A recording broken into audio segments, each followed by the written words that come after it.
natin yung mga kababayan nating makakapal ang mukha at mapagsamantala. Inang ina years.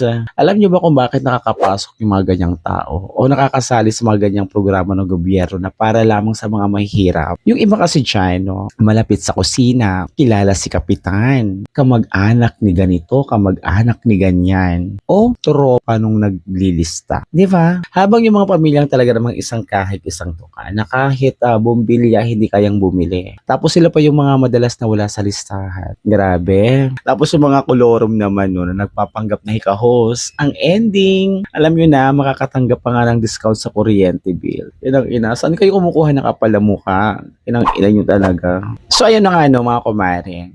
Ang tanong ng mga nasa middle class na kayod kalabaw para lang kumita ng pera. So, sino ba talaga ang dapat na tinutulungan natin? Yung mga taong nangangailangan o yung mga taong magaling lang dumiskarte sa gobyerno? Kasi napaka-unfair, di ba? Alam nyo yan mga kumare. Sobrang unfair ng mga ganitong eksena. Di ba? Tayo ang nagpapakapagod. Tayo ang nagpapakapagod magtrabaho para mabayaran ang kuryente natin. Tapos, tayo rin ang sasalo sa kuryente ng mga taong puhunan lang ay may kakilala sa munisipyo o barangay. Aray ko. Kaya din nyo rin masisisi no, kung bakit galit na galit ang mga tao sa ganitong eksena. So, ayun na nga no, dahil viral sa social media na marami na ang nagagalit sa Meralco. Nabigay naman ng paliwanag ang Meralco. Utos daw ito ng ARC. Ito ay socialized pricing daw. Pero ang sabi naman ng gobyerno, ito ay social justice naman daw. Ibig sabihin, ang mas nakakaangat ay dapat tumulong sa mga nasa laylayan.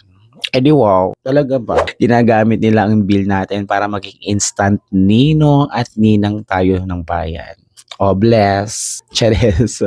Para tayong nasa isang malaking potluck party, no? Tayo ang nagdala ng ulam, tayo ang nagdala ng kanin, pero bawal tayong kumain hanggat hindi busog ang lahat. So sa totoo lang no, hindi naman tayo nagrereklamo dahil madamot tayo, 'di ba? Ang gusto lang natin maging maayos at patas ang programa ng gobyerno. Kung may tutulungan, siguraduhin natin yung mga taong talagang karapat-dapat, 'di ba? Yung mga pamilya na talagang walang-wala, yung mga hindi makabili ng sapat na pagkain. Diba? Hindi yung mga malalakas lang sa listahan ang nakakatanggap ng tulong mula sa gobyerno, mula sa atin. So yun na nga no, sa panawagan ko sa gobyerno, sana bigyan natin ng pansin ng lahat. Mahirap man, middle class o mayaman, dahil nga, at the end of the day, tayong lahat ay mga Pilipino.